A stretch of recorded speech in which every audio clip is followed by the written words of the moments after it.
మన ప్రభు అయిన యేసుక్రీస్తు నామములో అందరికీ ఈ ఉదయకాల సమయంలో శుభాభివందనములు తెలియజేసుకుంటూ ఉన్నా. ఈ దినం దేవుడు మనకిచ్చినటువంటి గొప్ప వాగ్దానము, అది కీర్తనల గ్రంథంలో నుండి 12వ కీర్తన 1వ లేఖనాన్ని మనం చూద్దాం. యెహోవా నన్ను రక్షింపుము, భక్తి గలవారు లేకపోయిరి, విశ్వాసులు నరులలో నుండకుండా గతించిపోయిరి. దేవుడు ఈ దినం మనందరితో మాట్లాడుతూ ఉన్నారు.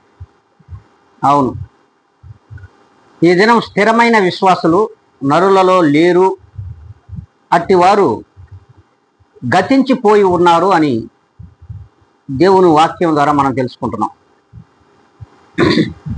మరి భక్తి కలిగిన వారు ఉన్నామా?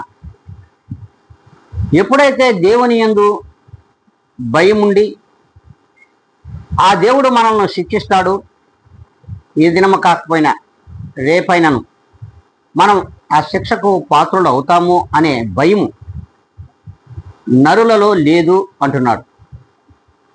అంతేకాకుండా భక్తి కూడా వారిలో లేదు. మరి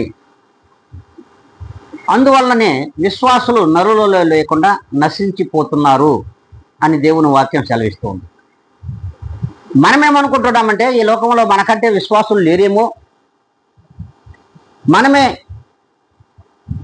క్రీస్తునందు ఎంతో విశ్వాసులుగా బ్రతుకుతున్నామని పైకి డంబాలు పడుతున్నామే కానీ నిజముగా స్థిరమైన విశ్వాసులు ఈ దినమున నరులలో కరువైపోయినారు. భక్తి లేదు, భయము లేదు, విశ్వాసము లేదు, నమ్మకము లేదు. ఎవరి యందు కానీ నీతి కానీ యథార్థత కానీ ఈ లోకంలో కొరవడినాయి అని దేవుని వాక్యం సెలవిస్తూ ఉంది. మరి విశ్వాసులు నరులలో లేరు అన్న దాంతో మనం ఏకీపిద్దామా?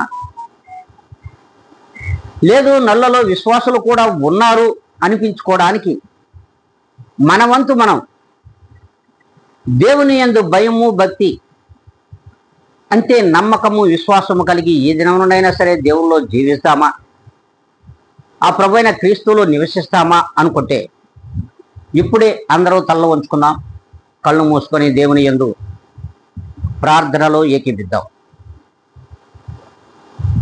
పరిశుద్ధాత్మ దేవుడా, కృప సత్య సంపూర్ణమైన నా తండ్రి, మా ప్రభువా, ఈ ఉదయకాల సమయంలో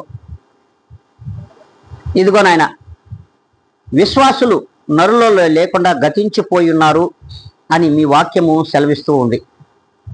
నిజమే ప్రభువా, స్థిర విశ్వాసులు ఎందుకు నాకు కనిపించడం లేదు ప్రభువా. మాలో అట్టి విశ్వాసం కొరవడి ఉన్నాయలా ఈ ఛానల్ వీక్షించిన ప్రతి ఒక్కరిని కూడా ప్రభా స్థిర విశ్వాసులుగా మార్చుకోమని, మీ కృప వెంబడి కృపను, మీ ముఖకాంతిని ప్రతి ఒక్కరిపైన ప్రకాశింపచేయమని బ్రతిమలాడుకుంటూ ప్రభా, ఛానల్ వీక్షించున్న ప్రతి ఒక్కరిని కూడా ప్రభా మీ చేతులకు నేను అప్పగించుకుంటూ నన్ను నేనుగా అతిమిక్కిలిగా తగ్గించుకొని యేసు క్రీస్తు యొక్క గొప్ప ఘనమైన నామములో అడిగి వేడుకొని ప్రార్థించి పొంది ఉన్నాం మా ప్రియ గొప్ప పరలోకపు తండ్రి. ఆమేన్.